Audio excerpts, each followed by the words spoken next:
সুরজি চলে এসেছি নবদ্বীপে ভালো দইয়ের সন্ধানে। এই হলো মিষ্টান্ন ভবন। এইখানে দইটা খুব বিখ্যাত। সেখানটায়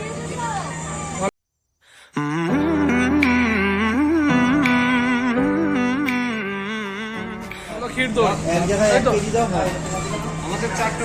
এই যে দাদা বালিতে নিয়ে যাবেন দই, সঙ্গে গণেশ আর তাপস আছে।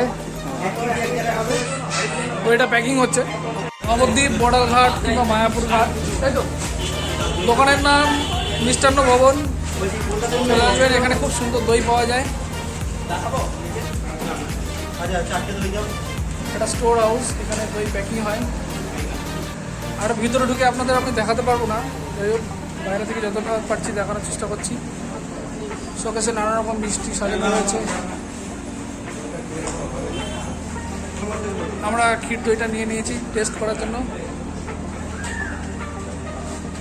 তাপস চালু করে দিয়েছে খাওয়া, গণেশও তাই।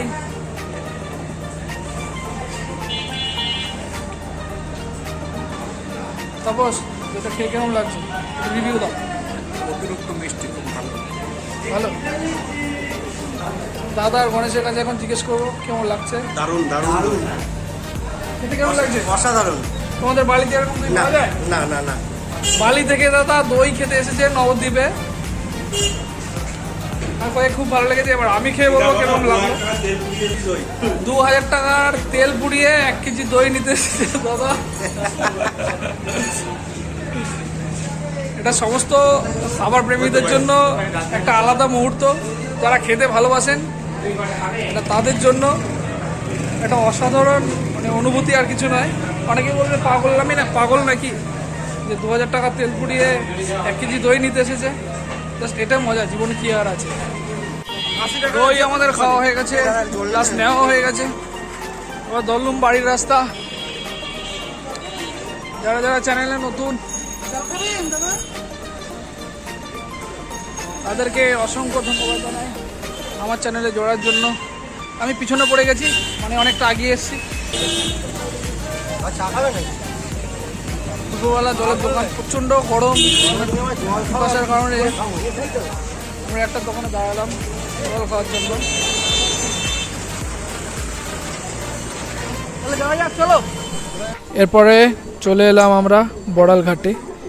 এপার থেকে গঙ্গার ওপারটা দেখতে খুব সুন্দর লাগছিল। ওপারেই মায়াপুর। এই পাশ থেকে লঞ্চ কিংবা নৌকোর মাধ্যমে সকল দর্শনার্থীরা ওই পাশে যাতায়াত করেন।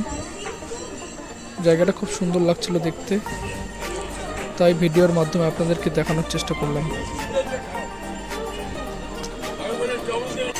নবদ্বীপ শহর এক ঐতিহ্যবাহী শহর, যেখানে প্রতিদিন 6,000 লোক আগমন হয় শুধুমাত্র শ্রী চৈতন্যদেবকে দেখার জন্য। আমরা গাড়ির কাজ চলে এসেছি। দাঁড়া দাঁড়া দাঁড়া, এত বেশি গরম, গাড়ির ভিতরে বসে থাকা যাচ্ছে না।